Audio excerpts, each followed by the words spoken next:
Орон төргийн үзэгчтэй Монголын сайхан орнд минь ердөө 4 цагийн дараа 2020 он гэсэн шинэ он айлчлал ирэх гэж байна. Монголын мэдээ сувг уламжил ясаар Монгол Улсын нийгэм улс төр эдийн засаг соёл урлагийн салбар улиран одож байгаа 2019 онд олонний анхаарлыг хамгийн их татсан онцлох үйл явдлуудыг нэрлэж томилон хүрэхэд бэлэн боллоо.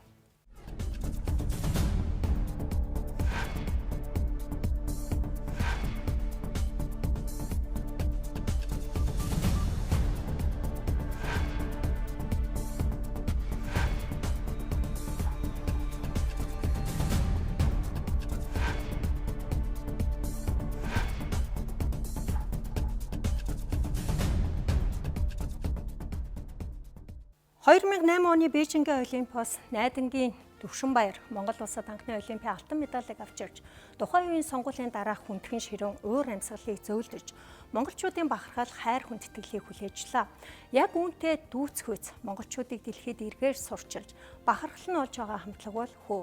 Дэлхийн орог хөгжмийн урсгал цоошин дүр төрх аялгауг бий болгож барууны нэр хүндтэй урлаг судлаачдаас өндөр үнэлгээ авсан хүү хамтлаг жил гаруй хугацаанд тойрвсон уран бүтээл нь дэлхийн сая сонсогчдын сонирыг мэлгасан. Тэдний урлагийн салбарт хийж байгаа бүтээсэн бүхэн Монголын нэр хүндийг дэлхийд сурчилж, эрэг дүр төрхийг бүрдүүлж байгаа учраас их эзэн Чингис хааны мэндэлсний 857 жилийн ой бэлгийн тооллын өвлийн тэргүүн сарын шинийн 1-ний өдөр буюу 11-р сарын 27-нд төрийн дээд шагнал тэргүүн зэргийн Чингис хаан одон Монгол Улсын ерөнхийлөгч Баттулга тус хамтлагийнханд гардуулан өглөө. Урд нь энэ нэр хүндтэй шагналаар зөвхөн хувь хүнийг шагнаж ирсэн бол энэ жил анхудаа хамтлагт дагуулгаж байгаагаараа онцлог юм. Бүтэн 9 жилийнх нь хөдөлмөрийг Монголын төр ийхүү үнэлээ. Монголын мэдээ сувг 2019 оны онцлог үйл явдлынхаа 1-р хүү хамтлагийн амжилтыг онцлон нэрлэж байна. Хүү хамтлаг уран бүтээлээ олон нийтэд хүргээд жил гаруй хугацаа өнгөрч байна. Тэд энэ оны 6 дугаар сараас Европын 13 орны 23 наадам тоглосон. Үүнээс гадна Америк, Канада улсаар тойрон бие даасан тоглолтоо хийсэн. Их эзэн Чингис хааны мэндэлсэн Монгол бахархлын өдрөөр улс орныхоо тусгаар тогтнол, бүрэн эрхт байдал, үндэсний эв нэгдлийг баттган бэхжүүлэх, төрт ёс, түүх соёлынхоо уламжлалыг гүнзгий судалж, хойч үедээ өвлүүлэх, тэдгээрийг дэлхийд дахин сурталчлан таниулах үйлсэд үнэтэй хувь нэмэр оруулж, төр нийгэм үндэстний өмнө онцгой гавь байгуулсан иргэнийг Монгол Улсын төрийн дээд шагнал тэргүүн зэргийн Чингис хаан одонгоор шагнадаг журамтай. Харин энэ жил анх удаа хамтлагт олгож байгаа энэ нэр хүндтэй шагналыг хүү хамтлагийн үүсгэн байгуулагч, продюсер, Монгол Улсын гавьяа жүжигчин Даш Дондог Монгол Улсын ерөнхийлөгчөөс гардан авсан юм а. Монгол түмэн мөн та нараар омогшин баясаж байна. Их найрагч Эренцэнгийн чойномын миний Монгол найраглалд өгүүлсэнчлэн Монголын дуу бол моторын дуу чимээ бишээ. Мордон ардын сэтгэлийн уян голхыг дэлхий дахинд нотлон харуулсан чинь баярлалаа. Энэ бол нүүдэлчин удмын Монгол залуусын хамтын хүч, хамтын зүтгэл, хамтын амжилт юм а. Хүү хамтлаг дэлхийн рок хөгжмийн урсгалд цаашаад хэрхэн яаж хөгжих болоо гэсэн хүлээлт үүссэн үед гарч ирсэн учраас дэлхийн оддын анхаарлын төвд орж ирсэн байна. Нэр дуучин Элтон Джон хүү хамтлаг дэлхийн рок урсгалыг дахин нэг шат ахиулсан хэмээн дүгнсэнийг хамтлагийн продюсер Даш Дондог хэлж байсан юм. Маш богино хугацаанд амжилтанд хүрч байгаа энэ хамтлагийг байгуулах санааг продюсер Даш Дондог ховд нутгаасаа олсон. Нутгийнхаа харьхраа хөөмийг яаж өөр хэлбэрээр гаргаж болохыг тэр 9 жил бодож тунгааж 3 жил ажиллаж байж дэлхийн рок хөгжмийн ертөнцийн шинэ өнгө төрхийг бий болгосон. Дэлхийн рок хөгжмийг сэрээсэн хүнүү рок урсгалыг монголчууд бидний өв дээдсийн үлдээсэн өв соёл юм а гэдгийг хамтлагийн продюсер Даш Дондог онцолж байсан юм а. Их цадиг төвөгдийнхөө түүхгүйгээр бид хинсэн билээ. Их оюун төвөгдийнхөө үнэн сургаалгүйгээр бид бас хинсэн билээ. Өнөөгийн дэлхий дахины соёл иргэншлийн үндэс суур болсон төрт улс хууль цааз, худалдаа арилжаа, шуудан холбоо, гүрэн дамжин зорчих алтан гэрэг, соёлын өв болсон анхны найрал хөгжим зэрэг улс орнуудын оршин тогтнол, бүрэн эрхийн баталгаа болсон үндэс суур гээд олон зүйлсийг бид өвөг дээдс монголчууд бид хүмүүн төрлөختөнд нээн өгсөн билээ. Төрийн дээд шагнал тэргүүн зэргийн Чингис хаан одон олгож байх үед хүү хамтлагийнхан Америкийн нэгдсэн улсад аялан тоглолтоо үргэлжлүүлж байсан юм. Тэдний хувьд тус улсыг 2 дахь удаага бүтэн тойрч тогложээ. Бид шагнал авсан өдөр нь хүү хамтлагийнхантай холбогдож сэтгэгдлийг нь сонссон юм а. Сайн байцгаана уу? Монголын олон нийтийн телевизийг үзэн суугаа нийт монголчуудаа Монгол бархлын өдрийн мэндийг хүргэе. Энэхүү бидний сайн өдөр Монгол төрийн тэргүүн зэргийн олон Чингис хаан одонгоор хүү хамтлаг шагнасандаа маш их баярлаж, маш их урам авч байна. Бид бүхний дараагийн уран бүтээл маш том дашуур болж байна. Нэн тэргүүнд Монгол Улсын гавьяа жүжигчин Таштондог ахта халуун баяр хүргэе.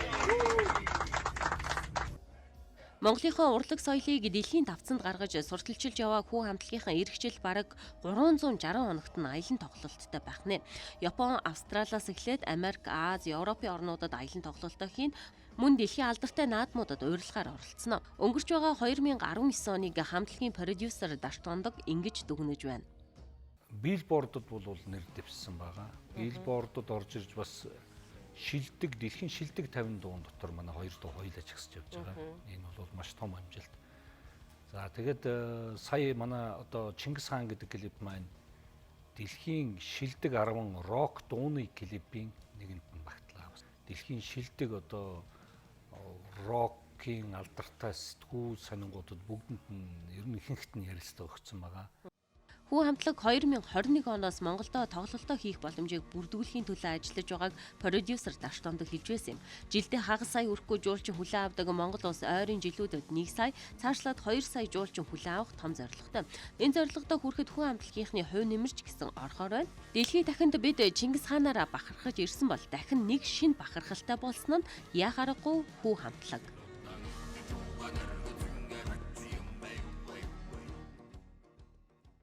Хүү хамтлаг Чингис хаан одон хүртээс нь үнэхээр нүдэ олсон шагнал гэж олон нийт үнсэ. Тэгвэл бидний ярьдгаар дордуулсан 7 өөрчлөлтийг хийснээс хойш замдны шатар даргатай улсын их хурл үндсэн хуульд нэмэлт өөрчлөлт оруулсан нь улиран одож байгаа оны улс төрийн хүрээнд тасан хамгийн онцлог үйл явдал байлаа. Үндсэн хуулийн нэмэлт өөрчлөлтийн гол үзэл баримтлал нь засаглалыг бэхжүүлэхэд чиглэсэн. Бие биенээ татаж унагадаг бус хамтарч нэгдэж хөгжихийн тулд өмнөх хажуудлыг зассан гэдгийг энд ч бас онцлон хэлэх нь зүйтэй болов. Хамгийн гол нь засаглалын хариуцлага, хяналт, доктортой байдлыг хангах нь өөрчлөлтийн гол амин судсаа. Ийхүү бараг 5 парламентын бүрэн эрхийн хугацаанд дамжиж яригдсан төсөл бодтойгоор цаасан дээр бууж тамга дарагдан, ёсчлогдсон батлагдлаа. Энэ тухай томыг хүрэхээр студид манай Томч Алтан гэрэл ажиллаж байна. Үндсэн хуулинд бол өөрчлөлт оруулах цаг байсан, нийгмийн эрэлт хэрэгцээ, шаардлага байсан гэдэгтээ өнөөдөр бүх хүн санал нэгдэж байгаа. Тэгвэл энэ оруулсан өөрчлөлтүүд тэр өнгөрсөн хугацааны тогтолцооны системийн гажуудлыг засгаад чиглэгдэж чадсан уу? Тэгэхээр үндсэн хуулийн нэмэлт өөрчлөлтийн асуудал өнгөрсөн 10 жилийн хугацааны туршид улс төрийн хүрээнд яригдж байгаа. Парламентын түвшинд олон удаагийн төсөл өргөн баригдаж байсан. За хилцүүлгийн шатанд бас улс төрчдийн дунд байр суурийн зөрүүтэй нөхцөл байдлыг үүсгэх, ер нь төрийн зарим институт хооронд бас үл ойлголцох нөхцөл байдлыг бий болгох, нийгмийн олон төлөөллийн бас дуу хоолойг сонсох шаардлага үүсгэхээс эхлээд маш олон хүчин зүйл хамаарлын дунд өрнөсөн гэж үзэж болох юм. За улсын хурл суур зарчмын чанартай хэд хэдэн чухал заалтуудыг үндсэн хуульд тусгаад байгаа. За тухайлбал ард түмэндээ байгалийн баялагийг тэгш шудраг хуваарлах зарчмыг тогтоох ёстой гэдэг үүднээс сан байгуулахаар болсон. За мөн улсын хурлын хариуцлагыг дээшлүүлэх, хуулийн чанарыг дээшлүүлэхтэй холбоотой заалтуудыг тусгасан. Тухайлбал улсын хурлын гишүүн үндсэн хууль зөрчсөн бол үндсэн хуулийн цэц дүгнэлт гаргаж улсын хурл эвүүлэн татдаг байх тодорхой заалтыг тусгаад байгаа. За мөн Монгол улсын ерөнхийлөгчид, нэр дэвшигчид тавих бас шалгуурыг өндөрсгсөн. Тухайлбал 50 наснд хүрсэн иргэн ерөнхийлөгчд нэр дэвших боломжтой болсон. Гэхдээ 6 жилийн хугацаатаагаар нэг удаа сонгогддог байхаар болсон. За мөн гүйцэтгэх засаглалын бие даасан байдлыг хангахтай холбоотой бас тодорхой заалт туссан. Тухайлбал ерөнхий сайд засгийн газрын танхимын гишүүдээ өөрөө чөлөөлдөг, томилдог, огцруулдаг байх боломжийг олгосон. Энэ бол парламентын тогтолцоотой улс орнуудад байдаг жишг юм аа. Энэ жишгийн дагуу бас тодорхой зохицуулт хийх ёстой гэж улсын хурл үзсэн байгаа. За шүүх эрх мэдлийн бие даасан хараат тус байдлыг хангахтай бас холбоотой заалт туссан. Тухайлбал шүүгчийн сахилгын хороо байгуулъя. За шүүгчдийг чөлөөлдөг, огцруулдаг, хариуцлага тооцдог механизм хэрэгтэй гэж үзэж сахилгын хороог байгуулахаар шийдсэн. За мөн нутгийн удирдлагын тогтолцоотой холбоотой өөрөөр хэлбэл иргэдийн төлөөлөгчдийн хурлын эрх мэдлийг нэмэгдүүлэхтэй холбоотой тодорхой заалт туссан. За тухайлбал иргэдийн төлөөлөгчдийн хурл өмчийн удирдлагыг хэрэгжүүлдэг бай. За мөн хуулиар тогтоосон хязгаарын хүрээнд татвар тогтоох хэрэгтэй байя гэж улсын хурл үзэж холбогдох заалтыг үндсэн хуульд тусгаад байгаа. За энэ мэт одоо хэд хэдэн чиглэлийн суур асуудлуудыг туцгасан хамгийн гол нь засаглалыг бүх төвшөндөө бэхжүүлэхэд чиглэсэн өөрчлөлт орсон гэж одоо парламент үзэж байгаа. Монгол Улсын үндсэн хуульд оруулсан энэхүү томоохон нэмэлт өөрчлөлт төр доктортой төмөн амгалан засаглалын тэнцвэртэй шүүхэн хараа тус нутгийн удирдлагын тогтолцоон зөв болж төр зэгцрэх их өөрчлөлт авчирна гэдэгт эргэлзэхгүй байна. Үүний төлөө бид хичээн зүтгэсэн билээ. Тиймээс өөрчлөлт маань эрүүл нийгэм, шодрог улс төр хөгжсөн эдийн засаг руу биднийг хөтлөн замчлна гэдэгт итгэлтэй байна. За ерөнхийлөгчийн хувьд бол одоо 11-р сарын 26-нд өөрөөр хэлбэл бүгд найрамдах улс тунхагласан түүхэн одоо ойн өдөр ёсчлон баталгаажуулсан. Ерөнхийлөгчийн хувьд бол улсын их хурал за ямар ч гэсэн нийгмийн захиалгыг хагас боловч одоо биелүүлж үндсэн хуульд өөрчлөлт оруулаа гэсэн байр суурийг илэрхийлсэн. За энэ ёсчлон баталгаажуулах ёслолд бол улсын их хурлын гишүүд, засгийн газрын гишүүд, за мөн нийгмийн олон төлөөллүүд бид өргөн бүрэлдэхүүнтэйгээр оролцсон. За энэ үеэр одоо ерөнхийлөгчийн хэлсэн үг мөн одоо ёслолын үйл явцаас үзэгчтэй хүргэе.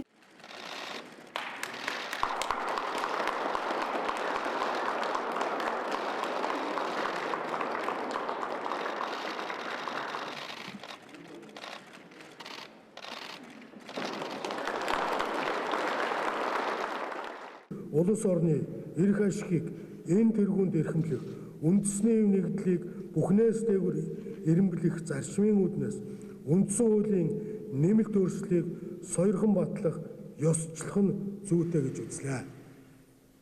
Бүхний түрүүнд Монголын эрх ашиг, ард түмний ирээдүйн сайн сайхан эрэмблэгдэх учиртайг хинч хэрхэвч мартаж болохгүй.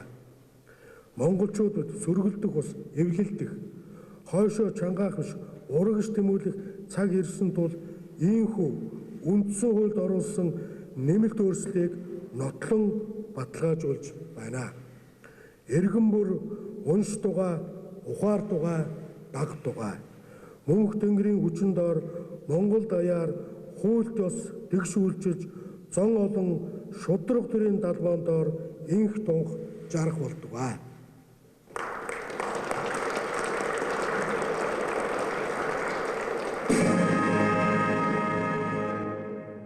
Үндсэн хуулийн нэмэлт өөрчлөлтийн одоо ихэнх заалтуудыг бол 2020 оны 5 дугаар сарын 25-наас эхэлж мөрдөн. За харин улс төрийн намыг байгуулах босготой холбоотой заалтыг 2028 оны 1-р сарын 1-ээс эхэлж мөрдөхөр байна. За энэ удаагийн парламентыг ирээвэр хураавар гишүүд их орж ирсэн гэж шүүмжлэх нэг хэсэг байхад баталсан, өөрчилсөн хуулийнхаа араа цар хүрээгээр хамгийн бүтээмж өндөртэй гол асуудлаа харьцангуй цул болж шийдэж чадсан гэж үнэлэх нь олоо. Үндсэн хуульд нэмэлт өөрчлөлт оруулж чадсан ирчээр сонгуулийн эрх зүйн орчныг шинэ оны өмнөхөн шинчиллээ. Сонгуулийн харилцааны нэг хуулиар зохицуулдаг байсан бол цаашид улсын хурлын сонгуул, ерөнхийлөгчийн сонгуул болон аймаг сум нийслэл дүүргийн иргэдийн төлөөлөгчдийн хурлын сонгуулийг тус тусад нь бие даасан хуулиудаар зохицуулахаар болсон. Өөр өөрийн онцлогтой сонгуулиудыг 2015 оноос эхлэн нэг хуулийн зохицуулттай болгосноор хууль хэрэглээний болон зохион байгуулалтын хувьд хүндрэл бэрхшээл үүсэх болсон. Тиймээс энэ алдааг засч хууль эрх зүйн орчин шинэ орчинг одоо бүрдүүлээ гэж хууль тогтоогчид үзэж байгаа. Сонгуулийн хууль эрх зүйн орчны шинжилгээний гол зорилго нь үндсэн хуулиар олгогдсон иргэний сонгогдох эрхийг хангахад чиглэсэн гэж өнөөдөр яг энэ өөрчлөлтийн гол агуулгыг бол тодорхойлоод байгаа. Тэгэхээр 2020 онд одоо сонгуультай жил байгаа шүү дээ. Энэ хууль маань яг үйлчлээд ирнэ. Өмнө гарч ирсэн ямар алдаа завхарлууд өөрчлөгдөх вэ? Тэгэхээр сонгуулийн хуулийг шинжилэн найруулахдаа шийдвэрлсэн нэг гол асуудал бол сонгуулийн тойргийн зохион байгуулалтыг өөрчилсөн явдал гэж үзэж болох юм. За энэ удаа томсгосон тойргоор сонгуул явуулах нь зөв юм аа гэж хууль тогтоогчид үзэж одоо улсын хурлын сонгуулийн хуулийг шинжилэн найруулад байна. За өмнө сонгогчдын хувьд улсын хурлын 76 гишүүнийг сонгохдоо 76 тойргоос сонгодог байсан. За цаашдаа цөөн тооны томсгосон тойргоос улсын хурлын 76 гишүүнийг сонгохоор болж байна гэсэн. За гэхдээ сонгуулийн тойрог хэд байх вэ гэдэг наривчлсан зохицуултыг улсын хурал цаашид одоо тогтоол гаргаж шийдвэрлэнэ. За өмнө нь одоо улсын хурал бас олон мандаттай томсгосон тойргоор одоо парламентын сонгуулийг явуулж байсан. За тогтолцооны хувьд бол одоо өөрчлөлт ороогүй. Мажоритар тогтолцоогоор явагдана. Өөрөөр хэлбэл сонгогч одоо нэр дэвшигчид шууд саналаа өгдөг хувилбар хэвээр байх юм аа. Сонгуулийн тойргийг томсгосноор бол сонгогчдын хувьд санал өгөх зарчим нь бас өөрчлөгдөж байгаа. За өөрөөр хэлбэл тухайн тойрогт одоо 1 мандаттай байгаа нөхцөлд бол сонгогч 1 нэр дэвшигчийн төлөө саналаа өгнө.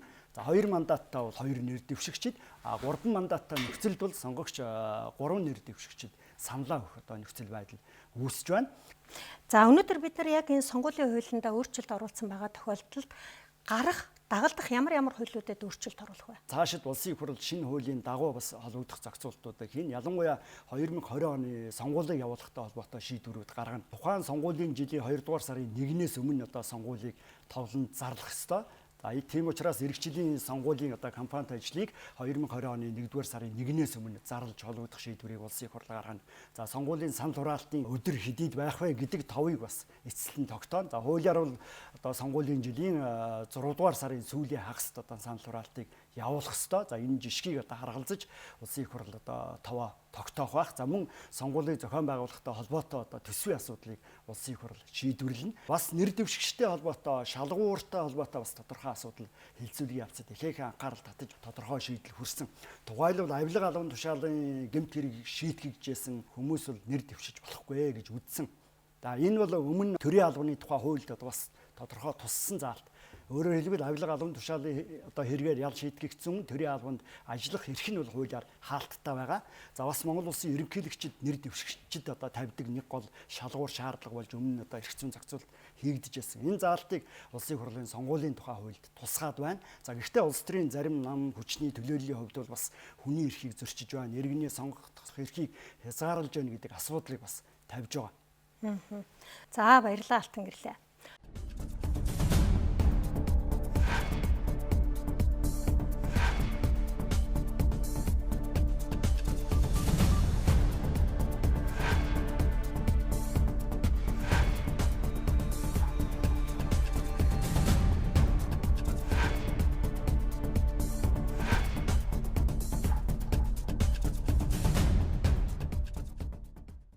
Улс орон санаан зоргоор саадгүй өгчөд тогтолцоо бүр тодруулбал хуулиндаа байна гэж асуудлыг бүхэлд нь үндсэн хууль руу тогтоог байсан.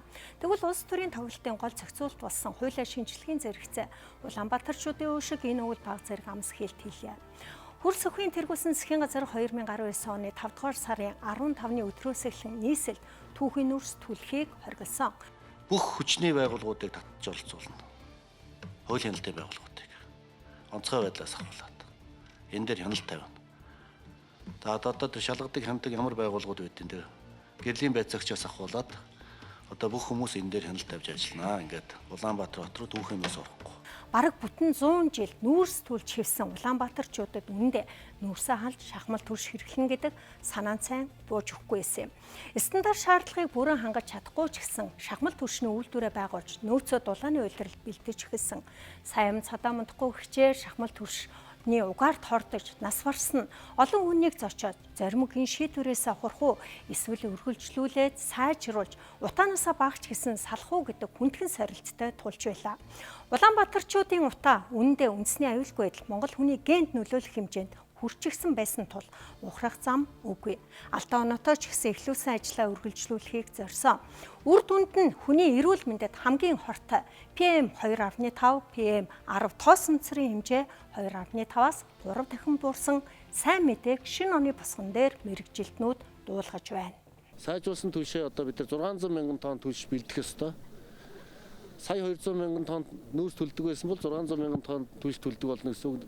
Тооноос нь хүртэл харахад нэг агаарын бохирдол нэг 50 орчим хувиар одоо багасхаар байгаа л. Тэгээ нөгөө талаараа бол нүүрсний одоо шаталт сайн өөрөө одоо 5-7 нүүрс учраас нөгөө хоргуу чанар бол харьцангуй одоо багтай ийм одоо нүүрс авчирч бид нар 500 км газраас тээвэрлж авчирч энэ түлшийг бид нар хийж байгаа шүү дээ.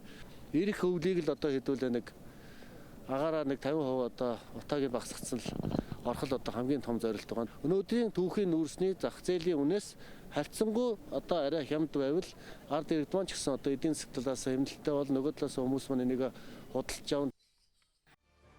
Шахмал түлш түүхийн нүүрсийг бодвол баг ордог, илт сайтай, утаа үнэртэхгүй, ховцсон чингэхгүйгээд сайн тал ихтэй. Түүхийн нүүрс хэрэглэхгүй байх засгийн газрын тогтоолч хэрэгжээд эхэлсэн. За гэтэл энэ үед угаарыг торцсон, амнасаа алдсан гэх мэдээллүүд олон нийтэд хурдстаа тарж дөнгөж хэрэгжиж эхлэнгүүт хүмүүс угаартан хордож байгаа юм чинь цаашдаж бүр аюултай зүйл болох нь гэсэн айц төгшүр бий болсон юм. За учир шалтгааныг хайгаад үзвэл зарим айл өрхүүд шахмал түлшийг хэрхэн зөв хэрэглэхээ мэдэхгүй. Түүхийн нүүрс хэрэглэж байсан шигэ их хэмжээгээр нь хийж шатаж дуусаагүй байхад нь дахин нүүрс хийсэн 100 яндагийнхаа аюулгүй байдлыг хангаагүй зэрэг нь угаарынхын тордох нөхцөл байдлыг үүсгэсэн албаны хүн ингэж тайлбарллаа. Ашигтмалтын газрын тосны төв лабораторид бид айл өрхөөс дээж авахаас гадна энэ үйлдвэр чинь 5 дахь үлсийн нэг үйлдвэр, 2 дугаар үйлдвэр болохоор 2 дугаар цахилгаан станц хажуу бас нэг үйлдвэр байгаа. Бид энэ хоёр үйлдвэрээс хоёулынгийнх нь нунтгаас нь биш давхар дээж авсан. Нийтлэн өөрөө байхдаа ямар байсан, боловсруулагд гаргаад ямар байна бас харьцуулах үүднээс бид бас давхар дээж авсан юм. За ингээд үзэхэд бол түрүүний мөн адилхан стандартаар үзэхэд бол бүгдээрээ стандартын шаардлага хангаж гарсан. 5 төлж хувьцаат компани 100 гаруй засварын ажилтнууд дүүрэг бүрт дуудлагын дагуу үн төлбөргүй гэрт нь очиж зөвлөгөө мэдээлэл өгсөн. Тэдний дүгнэлтээр айлуудын 30 гаруй хувь нь анханасаа зориултын бус пишин барьсан хөөлгөх бүрэн гүйцэд хийдэггүйгээс утаас оролт нь муу ямар ч төлс хийсэн илчтэй сайн ноцдоггүй болсон байжээ. Гар хийцэн Монгол зуухтай юм айл байна.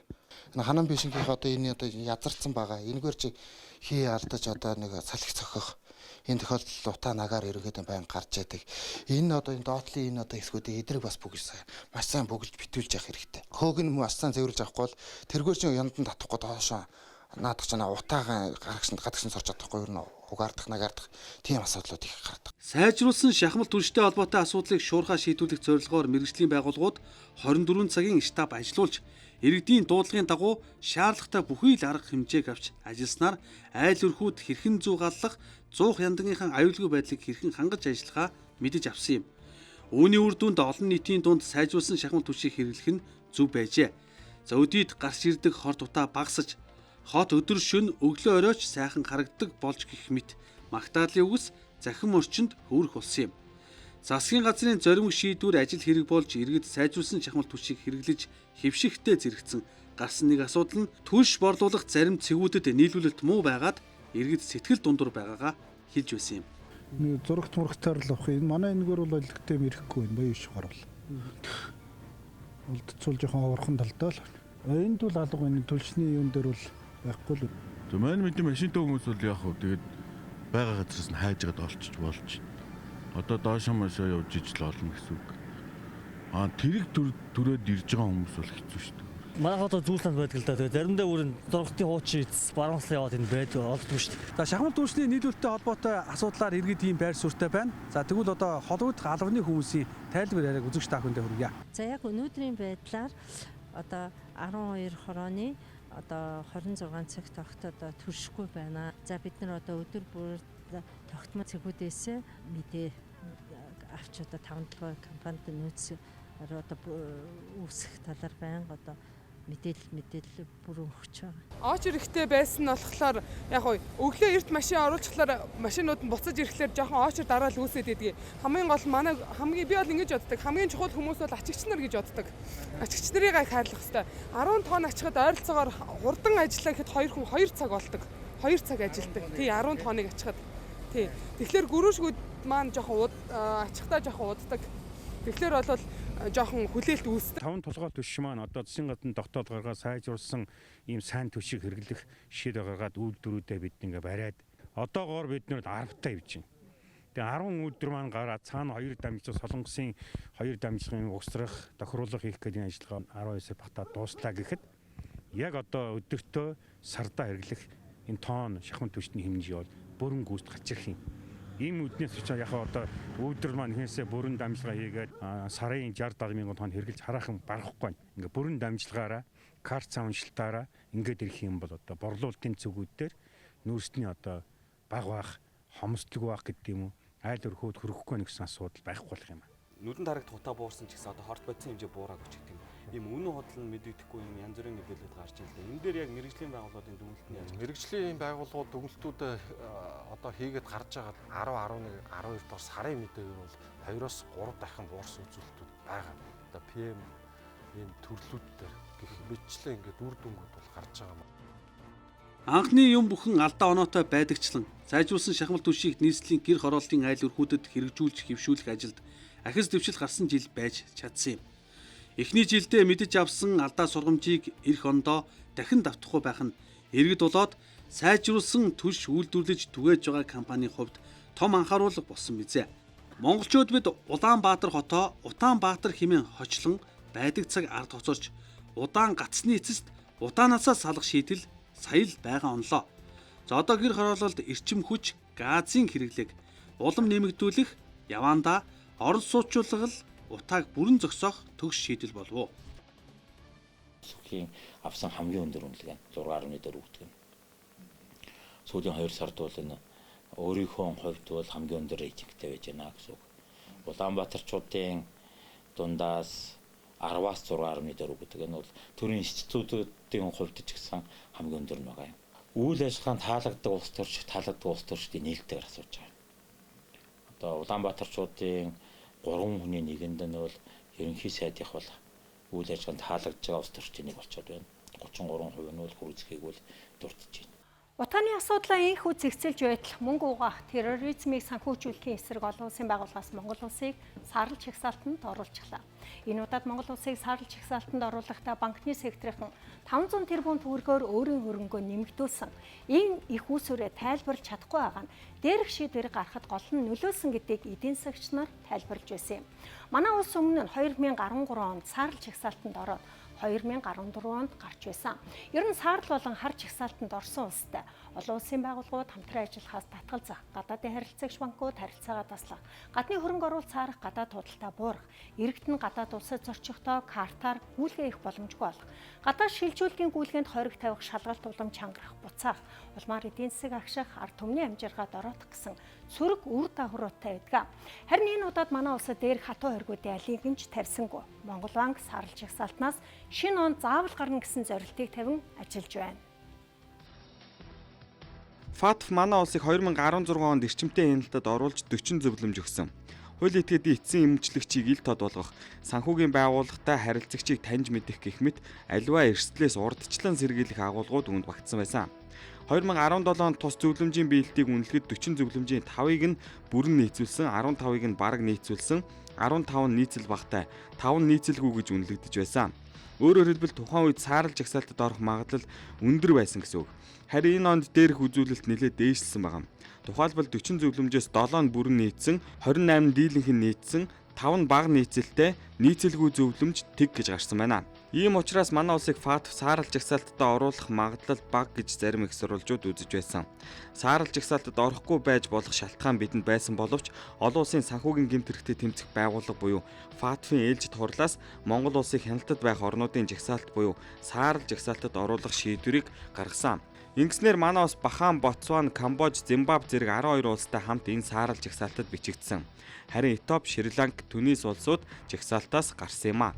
Монгол улс саарл жагсаалтад орохгүй тулд хууль эрх зүй тогтолцооны шинжтэй өөрчлөлтүүд олон хийсэн. Гэхдээ банкны секторынхан 500 тэрбум төгрөгөөр өөрийн хөрөнгөө нэмэгдүүлсэн. Энэ их үүсвэрээ тайлбарлаж чадахгүй байгаа нь ФАТФ-ийн шийдвэрт том нөлөө үзүүллээ гэж зарим их сурвалжууд хэлсэн. Банк бусад компаниудаас зарчмын ялгаатай нь банкнд байгаа бүх хөрөнгийн 11% нь л тэр эзэдийн хөрөнгө байдаг. Тэгэхээр тэр эзэдийн хөрөнгө маш цэвэрхэн хөрөнгө байхгүй болбол нөгөө чинь сул гэсэн үг шүү дээ. Хаанаас мэдэгдэхгүй мөнгө орж ирнэ гэдэг чинь хаашаа мэдэгдэхгүй гарна гэсэн үг байхгүй. Тэгэхээр энэ бол улс орны эдийн засгийн амин судас артерийн судсан дээр ийм буруу бактеритай мөнгө явуучих юм бол бүх системээ эвдчихэж байгаа юм л да. Саарл жагсаалтад оруулснаар Монгол улс хяналтын байгууллагууд санхүүгийн институцийг зохиох ёсоор нь шалгах, хяналт тавих зохицуулдаг байх, мөнгө угаахтай холбоотой хэрэг үйлдэлүүдийг мөрдөн шалгаж, гэмт хэрэгтнүүдэд үр дүнтэй хийсэн эрхтэнд дүүцэхүйц давтан үйлдэхгүй болохуйц шийтгэл ногдуулах, гэмт хэргийн орлого хэрэгслийг хуран авах, нийтээр устгах зэвсгийг түгээхтэй холбогдсон хувь хүмүүс хууль этгээд нь хөрөнгө мөнгө босгох, шилжүүлэх, хэрэглэхээс сэргийлэх гэх мэт нийт 6 зүйл бүхий заалтыг хэрэгжүүлэх шаардлагатай болоод байгаа. Манай улс 2012 оны 2 дугаар сард анх саарл жагсаалтад орж байсан. Тухайн үед зөвлөмжид нийцүүлэн шаардлагатай арга хэмжээг авсны үр дүнд 2014 онд дээрх жагсаалтаас гарч байсан юм а. Харин энэ удаагийн нөхцөл байдлаас ирэх жилдээ багтаан гарна гэж төлөвлөж байгаа юм байна. Саарл жагсаалттай холбоотой асуудлаар ер нь нэг анхаарах үнцэг харагдсан. Энэ бол манай төгрөгийн ханш гадаад худалдааны тэнцэл, гадаадын шууд хөрөнгө оруулалт гэх мэт эдийн засгийн бодит шалтгаанаас биш зах зээлд нөлөөлж магадгүй гэх иргэдийн хүлээлт бодит бус шалтгааны улмаас тогтдог гэдгийг харж болохоор байлаа. ФАТФ албаасны мэдээлэл гаргахаас өмнө олон нийтийн сүлжээгээр манай улс саарл жагсаалтад орчихсон гэх мэдээлэл тархаад эхэлсэн. Тэр ч байтугай манай улстай харьцдаг гадны банк санхүүгийн байгууллага байхгүй болно. Гадаадын шууд хөрөнгө оруулалт бүгд гарч явна гэх мэдээлэл гарсан. Үүнээс шалтгаалаад 8 шарга валютын зах дээр бүх доллар дууссан. Банкуд доллар зархаа зогсоосон. Үүнээс болж долларын ханш хэдхэн өдрийн дотор 20 орчим төгрөгөөр нэмэгдсэн. Гэтэл яг бодит нөхцөл байдал дээр ханшинд нөлөөлөх нөлөөлөл тийм ч ноцтой биш байсан. ФАТФ-ийн зүгээс Монголд ямар нэгэн санхүүгийн хориг арга хэмжээ ав гэж гишүүн байгууллагуудаа зөвлөхгүй гэж хэлсэн. Харин гадаад хөрөнгө оруулалтын хувьд саарл жагсаалтад орохоос ч өмнө ерөнхийдөө маш бага хэмжээнд хүрчихсэн байсан. Тэгэхээр яг бодит бус шалтгаанаар манай валютын зах савлсан гэсэн үг. Одоо ч энэ үр дагавар нь үргэлжилсээр байна. Саарл жагсаалт гэдэгт улс орнууд ордог бас гардаг. Мэдээж энэ нь олон улсад тийм ч сайхан харагдахгүй. Гэхдээ энэ нь сануулга. ФАТФ гэдэг энэ байгууллага манад хандаж байгаа асуудал гэхээс илүү Монгол улсын санхүүгийн салбарт өөрчлөлт хэрэгтэй байна гэдгийг л хэлж байгаамаа. Монгол улс саарл жагсаалтанд орох шийдвэр гаргахаас өмнө Капитал банк тампуурсан олон үнийг зочирлолд орууллаа. Ингэж хэлж байгаагийн учир нь монголчууд бид үүндээ анод банкнаас хойш арилжааны банкны дампуурлыг нэг хэсэгтээ төр мартчихсан байжээ. Гэтэл Монгол банк Капитал банкныг татан буулгаж байгаагаа 2019 оны 4-р сарын 8-нд албаесаар зарлаа. Капитал банкны нийт зээлийн 80% чанаргүй зээл байсан юм. Банк нэгэн дампуурсан тодорхойлсон тул харилцагч хадгаламж эзэмшигчдийн хохирлыг үе шаттай барагдуулж байгаа. Гэтэл тус банкнд байршид байсан төрийн өмчийн 340 тэрбум төгрөгийг яах вэ? Тухайлбал тэтгэврийн даатгалын сангийн 104 тэрбум төгрөг, эрүүл мэндийн даатгалын сангийн 134 тэрбум төгрөг, хөгжлийн банкны 52 тэрбум төгрөг, жижиг дунд үйлдвэрлэлийг хөгжүүлэх сангийн 47 тэрбум төгрөг, анагаахын шинжилгээ ухаан болон боловсролын их сургуулийн 2 тэрбум төгрөггээд тус банкнд байршиж байжээ. Үүнд олон нийт хамгийн их эмзэглэж, татвар төлөгчдийн мөнгөөр үүнийг барагдуулах юм биш үү гэсэн хардлага одоо ч хэвээрээ. Монгол банк энхүү Капитал банкыг татан буулгах болсон шалтгаанаа банкны тухай хуулийн дагуу Капитал банкнд зохих арга хэмжээг авсан хэдий ч биелэлд хангагдаагүй. Хадгаламж, эзэмшигч, харилцагч болон мөнгөн төлбөрийн шаардах эрх бүхий этгээдийн мөнгөн хөрөнгийг тэдний анхны шаардлагаар гарган өгч чадахгүй байсан. Банк хоорондын төлбөр тооцооны гүйлгээг сатуулж, банкны заавал байлгах нөөц, төлбөр түргэн гүйцэтгэх чадвар, банкны зохистой харьцааны шалгуур үзүүлэлтүүдийг хангаж чадахгүй төрч тус банкнд цаашид хэвийн үйл ажиллагаагаа эрхлэх чадваргүй болсон тул албадан татан буулгаж байна гэж мэдэгдсэн юм а. Иймд харилцагчийн эрх ашгийг хамгаалах, банкны системийн доктортой байдлыг хангах үүднээс банкны шалтгааны орооноос Монгол банкны ерөнхийлөгчид зөвлөмж хүргүүлсэний үндсэн дээр Капитал банкыг татан буулгах шийдвэр гарч банкны эрх хүлээн авч томилогдлоо. Харин үүний хариуд Капитал банк Монгол банкны буруутай үйл ажиллагаанаас болж дампуурсан гэх хариу тайлбарыг гаргасан юм.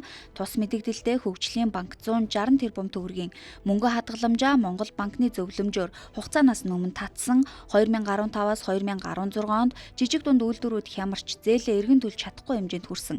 Гэтэл үүн тогтворжуулах хөтөлбөрөөс олгосон 300 гаруй зээлдэгчийн 130 гаруй тэрбум төгрөгийг төв банкнд дах тус банкны данснаас шууд татан суутгасан.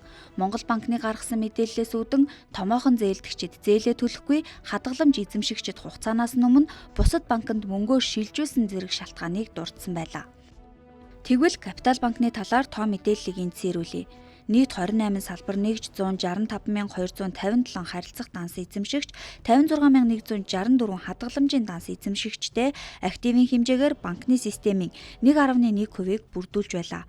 Банкны нийт актив 370 тэрбум төгрөг, алдагдал 279 тэрбум төгрөг, чанаргүй зээл 208 тэрбум төгрөг, нийт зээлийн 80% нь чанаргүй зээл байсан юм а. Энэхүү арилжааны банкны нэгэн төлөөлөгч тоглоомноос хасагдсанаар санхүүгийн салбарт эрсдэл үүсгэв. Банкны систем ямар нэгэн одоо доголдол үүсэх үү гэвэл хараахан үгүй. Нэгдүгээр дөөрөө зах зээл дээр бол банкны зах зээл дээр тийм том байр эзэлдэггүй. А нөгөө талаас гол нь бол нөгөө хадгаламжийн даатгал энэ дээр айгүй их эерэг нөлөө үзүүлж байгаа. Капитал банкнд 20 сая төгрөгөөс дээш хэмжээний хадгаламжтай байсан иргэдийн хувьд хохирлоо хизээ барагдуулах тухайд тодорхой тайлбарыг хүсч төрийн ордонд 5 сарын 1-нд хилцүүлэг зохион байгуулсан юм а. Капитал банкнд 20 саяас дээш төгрөгийн хадгаламж эзэмшигч 849 хүн байна. Тэдний 380 нь 50 саяас дээш төгрөгийн хадгаламжтай байжээ. Амьтаа хатуу үр өгдөг мөнгөийг цуглуулад хийцээ. Яагаад ингэж хийв? Капитал банк бол ахиухан мөнгө хийвэл ахиухан хүү амлдаг. Үнэхээр бид өнөөдөр мөнгөөр охирсноос гадна эрүүл мэнд сэтгэл санаагаар охироод унтаж чадахгүй бүгд ийм байна. 60 хоног гээд эсвэл 60 гिचээ дахиад 90 хоног гээд ингээд бид нарыг төөрөгдүүлээд байна шүү дээ. Энийг хурдан зэгцэнд оруулаад өгөөч биднэрт.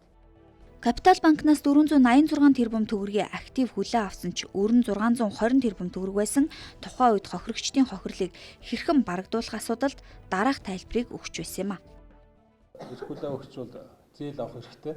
Энэ эрхийнхээ хүрээнд би Монгол банкнаас зээл авъя. Зээлийгээ би энэ хүмүүсийн төлөх байсан дараалал Монгол банкнд төлөё гэсэн юм саналыг боловсруулад 60 хоногийн хугацаа өнгөрсөний дараа зээл олгоё. Тэргээр та бүхний хадгаламжийг олгоё гэсэн ийм зөвлөмж хорооноос гарсан байна. Хуулийн хүрээнд 20 сая хүртэлх төгрөгийн хадгаламж даатгалаар хамгаалагдсан байдаг. Капитал банкнд иргэн аж ахуй нэгжийн 256 мянган хадгаламжийн данс байдаг. Үүний 99.5% нь хадгаламжийн даатгалын корпорацид даатгагдсан байжээ. Тиймээс иргэд аж ахуй нэгжийн 20 сая хүртэлх төгрөгийн хадгаламжийг хаан банкнд шилжүүлж ямар нэгэн хохирлгүйгээр олгохоор болсон юм а. Тэгээд хүн нь бол нэг 221 орчим мянга иргэн хууль идэхэд нийлээд. Тэр энэ хүмүүсийн одоо данснуудын 99.5% нь бол одоо бүрэн даатгсан. Тийм учраас иргэд бол энэ дээр санаа зовхгүй тайван байж болно. За нөхөн төлбөрийг дамжуулан олгох банкар бол хаан банкыг сонгосон. Ингээд иргэд жаах хохирлгүй үлддэг юм байж. Тэгвэл тус банкнд байршиж байсан төрийн 340 тэрбум төгрөг яах вэ? Капитал банк 2015 оноос төлбөр хийх чадваргүй болж эдгээр санхүүжилтийг гаргаж өгөх боломжгүй байсан гэж сангийн сайд мэдэгдэж байлаа. За энэ тохиолдол дээр бол эдийн засаг одоо ямар ч явах үед бол банк тампруу шийдвэр нь эдийн засаг одоо сэргийж явах үед өсөж байгаа өсөлттэй байгаа үед бол одоо шийдвэр гарч байгаа нэг онцлог болов уу гэж бодож байгаа. Тэгэхээр одоо муу гэжсэн зээлүүд бол ихэнх зээлүүдийг эргүүлээд төлчих болов гэсэн юм ойлголттой байгаа. Тэгэхээр энэ бүх мөнгөө мэдээж даагаарт ууршаад алга болчихгүй газрын хөрс рүү шингээд орчихгүй болов уу гэж бодож байгаа. Тэр зээл болоо гарсан зээлүүдийг бол авах хэрэгтэй. За цаанаас төрлөрийн үйл хөдлөх хөрөнгө бол байгаа. Тэгэхээр энэ бүгдийн одоо хойноос бол нэлээд сайн явж ажиллах хэрэгтэй. Энэ 280 тэрбум төгрөгөөс одоогийн байдлаар бол нэг 101 тэрбум төгрөг л одоо капитал банкн дээр бол үлдэгдэлтэй бол байгаа. Тэгэхээр бол Монгол банкны эрх хүлээж авсан учраас Монгол банкны нийгмийн даатгал сангийн 101 тэрбум төгрөгийн үлдэгдлийг ямар хугацаанд одоо барагдуулах гэсэн график Монгол банкны эрх хүлээн авагчтай байгуулна. Ингээд энэ хувийн графикын дагуу энэ нийгмийн даатгал сангийн хөрөнгийг буцаан одоо төлөх арга хэмжээ авна. Үнэхээр л 2015 оноос хойш Капитал банк чадвараа алдсан юм бол яагаад тухайн үед нь бүх санхүүжилтийг нь зогсоож шаардлагатай арга хэмжээг аваагүй юм бэ гэх асуулт олон нийтийн дунд бий. Төрийн буюу татвар төлөгчдийн мөнгийг гацааж ганцхан өдрийн дотор ажилгүйчүүдийн игнэнд жагссан 360 орчим ажилчдын амьдралын баталгаа алдагдсан гэх мэт олон үйл явдлын хариуцлагыг хинээс нэхэх вэ?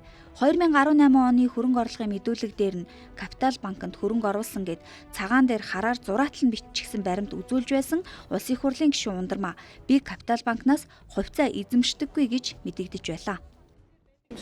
Би ямар ч хувьцаа эзэмшдэг вэ? Дээрээс нь таны хамааралтай банкнд төрийн 400 тэрбум төгрөг байна гэж байна шүү дээ. Тэрийг би мэдэхгүй. Капитал банк банкны салбарын маш бага буюу 1 орчим хувийг эзэлдэг учраас тус банкны дампуурал хүчтэй нөлөө үзүүлэхгүй ч засгийн газарт хэд хэдэн өрийн дарамт үүссэн гэж сангийн сайд мэдээлсэн.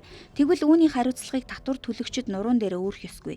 Тиймээс Капитал банкны хөрөнгийг зарсан орлогоороо нийгмийн даатгалын сангийн алдагдлыг санхүүжүүлэх шаардлагатай гэж олон нийт судлаачдын төлөөлөл мэдэгдэж байлаа. Монгол улсын ерөнхийлөгч бүрэн эрхийнхээ хүрээнд эх оны төсөвтэй холбоотой хуульд хориг тавихдаа Капитал банкны асуудлыг хүндсэн юм. Тодорхойлбол 2019 онд нийгмийн даатгалын байгууллагад бүртгэлтэй 46 мянган ажил олгогч аж ахуй нэгж байгууллагын 19 мянга орчим нь 176 тэрбум төгрөгийн шимтгэлийн өртөө байна. Нийгмийн даатгалын шимтгэлийг 2% нэмэгдүүлвэл тэдний өөр нэмэгдэж даатгалын сангийн алдагдал ихснэ. Тиймээс нийгмийн даатгалын шимтгэл нь иргэд даатгуулагчдын ирээдүйд зориулсан хөрөнгө гэдгийг анхаарч хариуцлагагүй байдлын уршгаар Капитал банкнд өгч алдсан нийгмийн даатгал, эрүүл мэндийн сангийн 240 тэрбум төгрөгийг олж авах, татвар төлөгчдийн мөнгийг завшсан этгээдүүдээр буцаан төлүүлэхэд улсын их хурл онцгой бүрэн эрхийнхээ хүрээнд анхаарал хандуулж холбогдох байгууллагуудад үүрэг чиглэл өгөн эрчимтэй шуурхай ажиллах шаардлагатай гэжээ. Ерөнхийлөгчийн энэ хоргийг улсын их хурл хүлээн авснаар 2020 онд нийгмийн даатгалын шимтгэл нэмэгдэхгүй. Харин Капитал банктай холбоотой эрх мэдэлтнүүдэд хариуцлага тооцохоор болж байна. Эх онд өрнөх үйл явдлыг хүлээхлүүлтлээ. Энэ онд болсон онцлог үйл явдлын нэг бол салхитын МҮОНРТ төрийн мэдэлд очиж үр ашгаа өгч ихсэн явдал байлаа. Өөрөөр хэлбэл салхитын МҮОНРТ-д хууль бусаар олборлт явуулдаг байсан хувийн хвшлийн тусгай зөвшөөрлийг цуцалсан. Орд тойрсон хууль бус ажиллагаатай холбогдуулан нэр хүхийн хуульчдыг холбогдуулан шалгаж мөрдөн байцаалтын ажил явуулсан. Харамсалтай нь Норттой холбоотой хэрэгээр шижиглэгдэн шалгагдаж байсан Монгол Улсын гавьяа туйлчмын ба ганц удгийн цагдаа орох төвд нас орсон. Энэ хэргийг бүр олонний анхаарлын төвд чирж ирсэн. Энэ хэрэгээс үүдээд хууль хяналтынхан өргөсөн тангарагтаа үнж ажиллаж чадаж байна уу гэдэг асуудалж нийгэмд хүчтэй яригдаж шүүгчийн ёс зүйг өндөр цалингаар ирэмблэн гэдэг өрөөсгөл ойлголт гэдгийг түүний араас хөгцсөн хэрэгүүч баталж амжсан юм. Жил гаруй өмнө улсын хурлын дарга зандан шатар салхитын мөнгөний ордод ажиллаж 2043-2047 он хүртэлх ашиглалтын тусгай зөвшөөрлүүдийг цуцалсан. За энэ юун дээр бол одоо Монгол Улсын засгийн газрын хэрэглэх газрын дарга зандан шатар болоод хууль хүчний байгууллага, цагдаа прокурор гэдэг хуулийн байгууллагын энд бол одоо мэдэгдэл шаардлага өргөдөхөд ирсэн боловч хамгаалтын албаныхан зөвшөөрөл оруулахгүй байна. Тусгай хүчнийхэн бол одоо хүч хэрэглэж одоо ийшээ орж байна. Дунд гайван 3 сайхан сумдах салхитын лицензүүд MB 02 1035, MB 02 1036 тоод тусгай зөвшөөрлийг хүчингүй болсон болохыг мэдгэж байна. Газар доорх баялаг ард түмнийх. Үндсэн хуулийн энэ үзэл баримтлалын дагуу салхитын мөнгөний ордод ард түмний эзэмшлийн Эрдэнэс Монгол компани охин компанид хуулийн дагуу олборлолт хийж эхэлсэн. Үүний үр дүнд төв банкны валютын нөөцийг зузаатгах гэрээ хийлээ гэдгийг улсын их хурлын дарга тухайн үед нь онцолж байсан. Харин энэ үг оны сүлжээр бодит биелэлээ болсон юм. Эрдэнэс MJL буюу ард түмний хувьцаат компани шүү дээ. Монгол банк 2 гэрээ байгуулад ингээд мөнгөө валютын нөөцөө зузаатгаад нийтдээ 500 орчим сая долларын мөнгөний нөөцийг Монгол банкнда тушаах нэ. Цөөхөн хэдэн гэр бүлийн асар их баяждаг хэрэгсэл биш. Нийт ард түмэндээ өрөөгөөжтэй улсынхаа санд өрөөгөөжтэй Монгол банкныхаа валютын нөөцийг нэмэгдүүлсэн ийм тэгш шударга Норвеги шиг бусд жишг болсон улсууд шиг жишг болох ийм том өөрчлөлтийг эхлүүлэх гэж үдж бодож бахархаж энд оролцож байгаа доо их баяртай байна. 750 тонны мөнгөний нөөцтэй тус ордыг тойрсон асуудлыг шалгахаар авилгатай тэмцэх газар мөрдөн байцаах ажиллагаа явуулж ерөнхийлөгчийн зүгээс салхитын мөнгөний ордын хэрэгт нэр бүхийн 17 шүүгчийн бүрэн эрхийг түтгэлзүүлсэн. Мөрдлөгийн явцад шүүгчдийн 6 нь энэ хэрэгт холбоотой байсныг баримтаар тогтоосон гэж зарим их сурвалж мэдээлсэн. Энэ хэрэгт Монгол Улсын гавьяа туйлж шүүх болон шүүхийн захиргааны байгууллагад тасралтгүй 35 жил ажилласан Бямбаг шалгаж байх явцад ганц удгийн цагдаа хорих төвд нас орсон. Хуульч Бямбаг гэсэн салхитын мөнгөний ордод олборлолт хийх хэрэгтэй гэх хятад иргэний өмгөөлөгчөөр ажиллаж байсан юм. Өнөөдөр ч зарим шүүгчийн асуудлыг шалгаж байгаа гэсэн тайлбарыг авилгатай тэмцэх газраас өгч байна. Салхитын мөнгөний ордод холбоотой шүүгчнэрийн хэрэг бол шалгаж дуусаад шүүгчилжүүлэх саналтаа шилжүүлсэн. Одоо ер нь бол шүүхийн шатандаа очиж байгаа. За энд бол 6 шүүгчийн асуудал байгаа. Зарим одоо шүүгчнэр дээр бол одоо онцлог өөр хөрөнгөцсөн асуудлаар ч гэсэн бас нэг шалгаж байгаа асуудлууд бий. Тэгээ ер нь бол яг хохирлын хэмжээ 11.9 их 80 гэж тоо явж байгаа. Энэ бол одоо нийгэмд ч гэсэн энэ асуудлаар бас нэлээд одоо хилцүүлэг яриа өгүүл. Салхитын мөнгөний ордод 1983 онд улсын хөрөнгөөр хайгуулъяд 800 тонн мөнгөний нөөцтэй гэсэн судалгаа гарч байсан. Харин одоо олборлолт явуулж байгаа компани дахин судалгаа хийхэд 750 тонны мөнгөний нөөцтэй болохыг тогтоогод байгаа юм. Тус компанийн хувьд олборлсон бүтээгдэхүүнээ боловсруулад эцсийн бүтээгдэхүүн болгож Монгол банкнд тушаах юм. Бид нар үйлдвэрлэлийн туршилтанд оруулаад баяжуулаад энэ цалин цагаан мөнгө одоо хагас тонн 500 кг орчмыг гаргачихсан. Энэ ондоо багтаагаад ер нь хагас тоноо тушаах тийм бодолтой байгаа. Эрдэнэс Сэлвэр ресурс компани Монгол Улсанд 850-аас 980% сорьцтой мөнгө болон үнэт металл тушаах үүргийг хүлээсэн байна. Манай улсад аялын визээр орж ирсэн хятад улсын 800 орчим иргэн цахим сүлжээг ашиглан хууль бус ажиллагаа явуулах гэж байсан байж болцсошгүй гэсэн мэдээллийн дагуу Тагнуулын ерөнхий газраас гүйцэтгэх ажиллагаа явуулсан энэ жилийн анхаарал татсан үйл явдлуудын нэг байсан. Тэд нийслэлийн 5 зочид буудалд хуваагдсан байрлаж 1000 орчим компьютер, гар утасны 10,000 орчим сим картыг ашиглаж байсныг шалгалтын явцад хураан авсан юм. Ямар зорилготой юу хийж байсныг тогтоох шалгалтын ажил одоо ч гэсэн үргэлжилж байна. Энд анхаарал татсан гол үнцг нь гадаад ийм олон эрхнийг нэг дор цуглуулж ажилуулна гэдэг нь мань мэтийн жирийн хүний хийх ажил биш. Ард талд нь том даалт байсан нь байдгал зүйл гэж яриад байгаа нөхдөд 500 хаяулаа эсвэл тэр бүм хүнтэй улсад байдаг зүйл байж болох юм. Харин 3 сая хүнтэй манай улсад тэд яг юу хийж байсан бэ гэдэг асуултанд ордонд огцон мэдээлэл хийсэн эрхмүүдийг одоо ч гэсэн хариулт өгөхийг олон нийт хүлээж байна. Тагнуулын ерөнхий газар болон цагдаагийн ерөнхий газар өнгөрсөн 8 дугаар сараас хойш дээрх хэргийг мөрдсөн гэдэг мэдээллийг өгсөн. Тухайн иргэд нь энэ хугацаанд Монгол улсын хилээр бөөнөр болон ганц нэгээр орж ирсээр байжээ. Гол нь яг ямар зорилгоор ийм олон гадны хүн Монгол улсад зорж ирээд ийм олон гар утас компьютерийг нэг дор ашиглаж байв гэдэг асуудалд Тагнуулын ерөнхий газрын дарга ийм тайлбар өгсөн юм а. Хамгийн гол мөнгө угаах асуудал бол үнэхээр бол энэ тоглоомч байж болно. Бус хэлбэрээр байж болно. Энийг бол тогтоох ажиллагаа болоод явагдаж байна. Мэдээж бол манай байгууллага орж байгаа учраас бол энэ цахим ертөнцид бол аюулгүй байдал үүсгэж болцсохгүй учраас бол манай байгууллага анхнаас нь бол ерөн захим ертөнцид бол орох гэж байгаа мэдээлэл авагдчихсан учраас бол энэ чиглэлд бол бид нэр ажилласан. Амар Кентавр Union зэрэг 5 зочид буудлыг цагдаагийн алба хаагчид хамгаалтанд даван буудлын ажилчдаас бусад хүмүүсийг орох гарах хөдөлгөөнийг хориглосон. Тус үйл ажиллагааг удирдан зохион байгуулсан байж болзошгүй Хятадын дөрөв Монгол улсын нэг иргэнийг цагдаагийн байгууллага саатуулсан. Бусад хүмүүсийг байрлаж байсан буудалд нь хөл хорионд байлгаж байгаад албат нь нутаг буцаасан юм а. Ер нь бол энэ улсуудыг гаргана шүү дээ, буцаал явуулна шүү дээ. Одоо бид зохион байгуулсан гэдэг улсуудтай холбогдолтой хэргийн шалгалт хийхээс биш энэ улсуудыг хэрэгүүлцээ гэж хэлээд шалгадаг асуудал байна. Мэдээллийн технологийн чиглэлийн зарим мэрэгжилтнүүд энэхүү үйл ажиллагааг зарим улсад хууль бус гэж үзсэн клик фармын үйл ажиллагаа гэж таамаглаж байгаа юм байна. Клик фарм гэдэг нь хуурамч лайк, хуурамч рейтинг зэргийг бүтээгдэхүүн үйлчилгээ гар утасны аппликейшнээр хийж түүгээрээ мөнгө олдог бүлэглэл. Захим орчимд идэвхжүүлэлт буюу буст хийхээс хямд хэрнээ хуурамч хаягаар тоог өсгөж харагдуулдаг нэг төрлийн бизнес юм байна. Хятад улсад интернетийн хязгаарлалт их байдаг тул аль нэг захим орчны хууль хяналт сул орныг сонгож энэ төрлийн үйл ажиллагааг нууцаар хийх тохиолдол гардаг юм байна.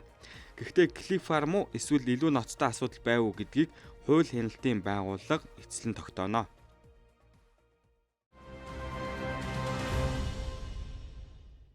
Үзэгч та бүхэндээ 2 он соёлогдохын торгон мөчөд дараалсан олон таагүй үйл явдлыг таймлан хүргэж байгаадаа хүлцэл өчье. Тэгвэл өнгөрч байгаа 2019 онд Монгол улсад болсон томоохон тэмдэглэлт үйл явдлуудын нэг бол яах аргагүй халах голын байлдааны ялтын 80 жилийн ой байсан юм. Халахын голын байлдаан 60 сая гаруй хүний амь насанд хүрсэн дэлхийн 2 дугаар дайны урд татгал байлаа. Халах голын байлдааны 80 жилийн ойн хүрээнд Дорнод аймгийн халах гол сумыг бүрэн шинчилж шин сум болголоо. Энэ хөрөнгө оруулалтыг Оросын улбаны улсын Роснефть компани 8 сая евро гаргаж зуны 3 сарын хугацаанд энэ сумд сургууль, цэцэрлэг, соёлын төв гээд 12 барилга байгууламжийг шинээр барьсан. Мөн сумаа тэлж хөгжүүлэх улмаар орон сууц барих, газар доогоорох, дэд бүтцийг ч гэсэн байгуулж чадлаа. Шин сумын нээлт халах голын байлдааны ялтын 80 жилийн ойн өдөр болж энэ баярт Оросын улбаны улсын ерөнхийлөгч Путин урагдаж оролцсон. Монгол улсын гадаад харилцаанд тод үсгээр бичигдэх үйл явдал байсныг Монголын мэдээ суваг 2019 оны онцлох үйл явдлын нэгээр нэрлэж байна. Шинэ оны өмнөхөн Оросын улбаны улс байгалийн хийн хоолойг Монгол улсын нутаг дэвсгэр дээгүүр дайруулахаар болсон. Хойд хөрштэйгээ харилцах бидний харилцаа илүү эдийн засагчиж байна гэсэн дүгнэлтийг хийж болно. Зөвлөлтийн улаан арим Монгол ардын хувьсгал цэрэг хамтраад Японы Каунтуны армийн эсрэг тулалдаж ялалт байгуулснаас хойш энхүү 80 жил өнгөрчээ. Цаг хугацааны хувьд 1939 оны 5 дугаар сарын 28-нд эхэлж 9 дугаар сарын 16-нд дууссан халах голын дайн богино хугацаанд үргэлжилсэн. Монголын талаас 8500 орчим цэрэг оролцсон бол улаан армийн 12500 орчим цэрэг оролцсон тоо баримт байдаг. За тэгвэл түүхийн ялтын ойн баярыг Монгол Орос хоёр улс 2019 онд өнөө жил тэмдэглэлээ. Айн баярт оролцохоор Оросын албаны улсын ерөнхийлөгч Монголд ирсэн. Олон жилийн туршид уламжлал болсон найрамдалт харилцаагаа бид илүү өргөжүүлэн хөгжүүлэх нь чухал. Батулга ерөнхийлөгчтэй хийсэн яриа хэлэлцээ өндөр агуулгатай үнэхээр ажил хэрэгч болсон. Бид өргөн цар хүрээнд асуудлыг хэлэлцэж олон улсын болон бүс нутгийн тулгамдсан асуудлаар санал солилцсон. Хоёр улсын харилцаа ээж бүрэн стратегийн түншлэлийн төвчөнд хүрсэн. Чухал баримт бичгүүдэд гарын үсэг зурлаа. Бид эдийн засгийн хамтын ажиллагаагаа хэлэхэд анхаарал хандуулсан. Дэд үтэц, уулуурхай, эрчим хүч, хөдөө аж ахуйн үйлдвэрийн салбарт шин төслийг хамтран хэрэгжүүлнэ. Энэ ажлыг худалдаа эдийн засаг, шинжлэх ухаан, техникийн хамтын ажиллагааны засгийн газар хоорондын комисс хариуцаж байгаа. Энэ төслүүдийг санхүүжүүлэх асуудлыг Орос Монголын хөрөнгө оруулалтын хамтын ажиллагааны сан хариуцгаар болсон. Оросын албаны улсын шууд хөрөнгө оруулалтын сан болон Монгол улсын хөгжлийн банк хооронд рубль төгрөгийн хөрөнгө оруулалтын хамтарсан сан байгуулахаар тохирч мөн сая санамжчиг байгууллаа.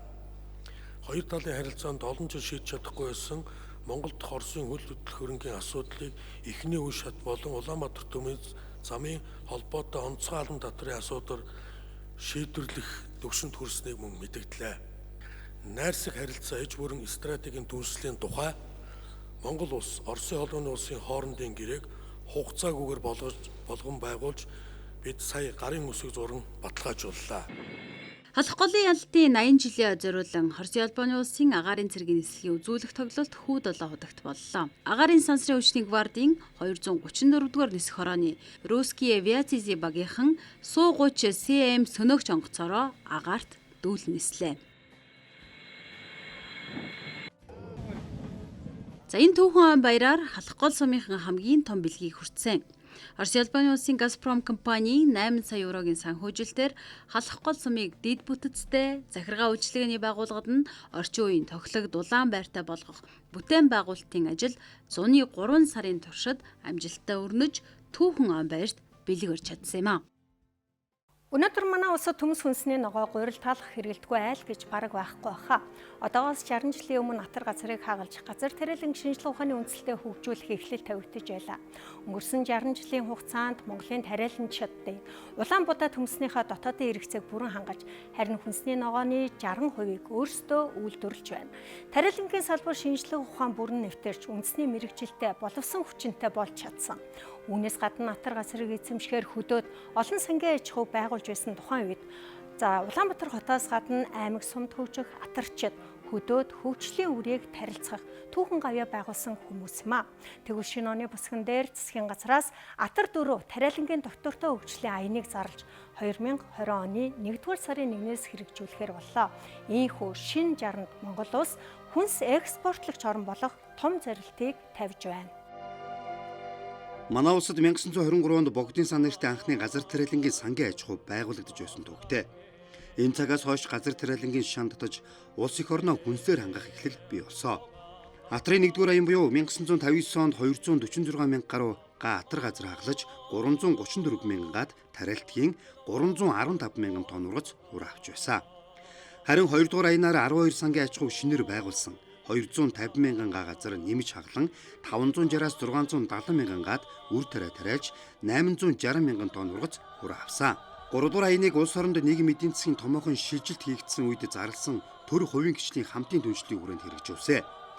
Ингэснээр салбарын уналтыг зогсоож цэргийн хөгжүүлэх импортын хүнсний хараат байдлаас гарах хүнсний их булаг болсон газар тариаланд техник технологийн шинжилгээг нэвтрүүлж чадсан юм а. Монгол улс айл өрхийнхөө мах гурил төмс зэрэг нэн тэргүүний хэрэгцээ түнснийхээ дийлэнх хувийг үндэсний үйлдвэрлэлийн бүтээгдэхүүнээр хангаж байгаа нь малчид тариаланчид, ногоочид та бүхний өрнөн хөдөлмөрийн үр дүн юм а. Газар тариалан дэлхийн жишг төрхүүд ингэж сайхан хөгжиж байна. Энэ тул төр засгийн дэмжлэг, энэ салбарт ажиллаж байгаа тариаланчид, ногоочид, хүнсчид, одоо гурилан үйлдвэрийн энэ бүгдийн хамтын хөдөлмөрийн үр дүнд эх орныхоо ард түмний хэрэгцээг хангах хэмжээнд хүртэл ингэж хөгжиж чадж байгаа нь бас энэ салбарынхны хүчин зүтгэлийн аж зүтгэлэг гэж үзэж төр засмаад ингэ сайхан эднийг урамшуулж ингэж байгаа маш их баяртай байна. Нэгэн жарны түүхийг бүтээлсэн газар тариалангийн салбарын дараагийн шинэ жарантайгаа золгож атрын 4-р аяныг засгийн газраас эхлүүлэхээр мэдгдсэн юм а. Тариалан чүн бол байгаль цагуурын бэрхшээлд ажирлгүй ажиллаж хатуу бэрхийг дэсвэр дэвчээрээр даван туулж үр шимийг хүртдэг. Монгол Улсын засгийн газраас бодлогын төвшин газар тариалангийн салбарын ирээдүйн экологичсон ухаалаг, наривчлалтай технологид суурилсан үйлдвэрлэлийг хөгжүүлэхээр зорж байгаа. Мөн ирээдүйн залгамж халаавалсан хүний нөөц залуу үеийг бэлтгэхэд онцгойлон анхаарч ажиллана гэдгээ илэрхийлсэн. Тариалангийн салбарт дэвшүүлсэн бодлого зорилтоо Монгол улсад тариалан эрхлэх систем баримт бичгтээ тодорхойллоо. Цаашдаа энэхүү бодлого зорилтыг ажлын шугамар илүү наривчлан боловсруулж, дунд урт хугацааны төлөвлөгөө хөтөлбөр аян болгон баталгаажуулан хэрэгжүүлэх болно. Цаашид газар тариалан эрчимдсэн мал аж ахуйтай хослуулан эрхлэх, таримл ургамлын үр сорт техник технологийн шинжилгээг үргэлжлүүлнэ гэдгийг Монгол Улсын засгийн газраас хэрэгжүүлэхээр илэрхийлсэн юм а. Оны онцлог 10 үйл явдлыг нэрлэж томилоо өргөж байгаа Монголын үндэсний олон нийтийн радио телевизийн хувьд өнгөрч байгаа он олон улсын хэмжээний томоохон төсөл хөтөлбөрүүдийг амжилттай хэрэгжүүлж шинэ уран бүтээлээр сан хөмөргөө баяжуулсан өгөөчтэй сайхан жил байлаа. 2019 онд Монголын үндэсний олон нийтийн радио түүхт 85 жилийн ойгоо тэмдэглэж цагийн үрд мэдээллийн хөтөлбөр хамгийн олон үзэгчтэй хөтөлбөрөөр шалгарч үндэсний телевиз дэлхийн хэмжээний контентыг Монголдо бүтээж харин отхон сувг МＮB-World нэг нас хүрч за энэ хэмжээгээр Монгол улсыг гадаадд сурчлан таниулах улмаар эдийн засагт өөрийн гэсэн хувь нэмрээ оруулсан жил байсан юм. Монголын үндэсний олон нийтийн телевиз 2019 онд 4 сувгаар нийтдээ 24820 цаг буюу 1,489,200 минутын нийтлэл нэвтрүүлгийг бэлдэн хүргэжээ.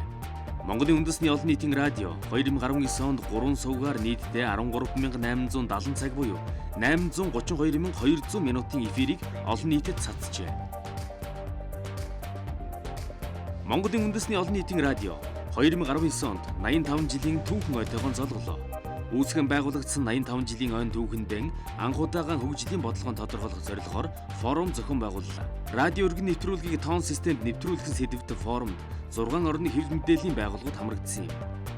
Монголын үндэсний олон нийтийн радио энэ оноос MNB радио аппликейшнийг бий болгон ашиглаж эхэлсэн нь сонсогчдыг татах үртээмжийг нэмэгдүүлэх боломж нэгдлээ.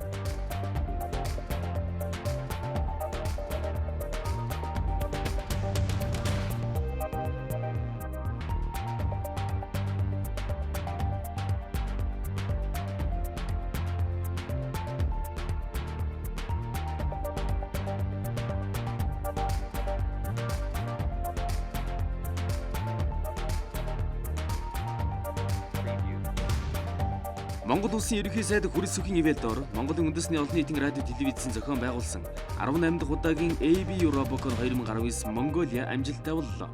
Тэмцээнд Аз намхан далайн бүсийн 15 улсын 16 багийн 100-аад баг тамирчин 300-аад хөгжөөнд дэмжигч телевизүүд багш дасгалжуулагч нар оролцлоо. Халах голын 80 жилийн ойд зориулсан Оросын холбооны улсын батлан хамгаалахын яамны дэргэдэх зэвсэг түвшний Звезда телевизтэй хамтран халахын голд байгуулсан гавья 4 ангид баримтат кино хамгийн азтай үе телевизийн олон ангид киног олон нийтийн хүртэл болголоо.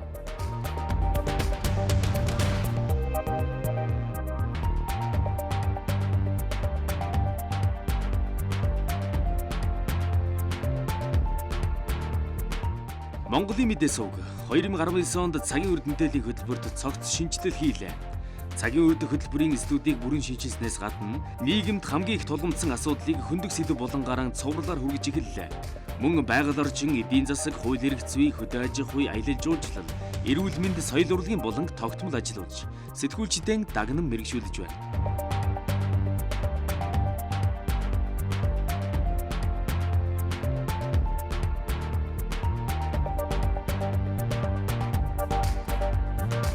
Японы TBS телевизийн Seisoku Ninja Warrior шоуг дэлхийн 20 орон үзэгчдэд хүргэсэн бол Монголын үндэсний олон нийтийн радио телевиз энэ төслийг албан ёсны эрхтэйгээр нэвтрүүлсэн 21 дахь орн боллоо.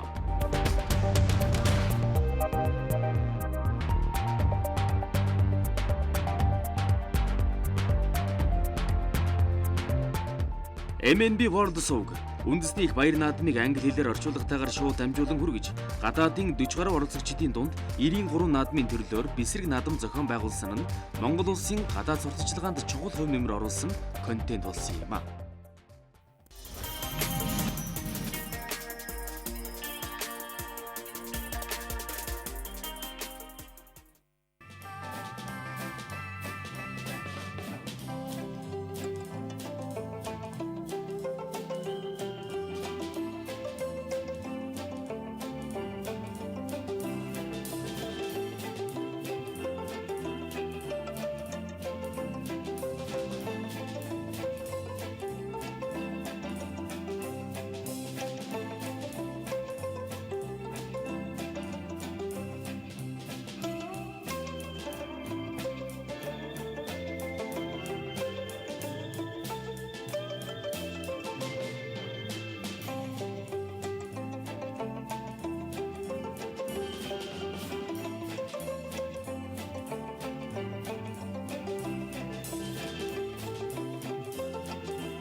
Бид та бүхэндээ 2020 онд 3 цагийн дараа халаагаа өгөх гэж байгаа. 2019 онд Монгол улсад болсон онцлох үйл явдлыг томилон үргэлээ. Ирж байгаа 2020 онд улсын хурлын сонгуультай жил. Таны сонголт мэргэн байж ирж байгаа шинэ ондоо эвтэй найртай, элбэг хангалуун, зөв үүс бүхэнд дэлгэрсэн сайхан жил байх болтугай гэсэн эрүүлөөр тоймоо өндөрлж байна. Үзэгч танд шинэ оны мэнд хүргэе.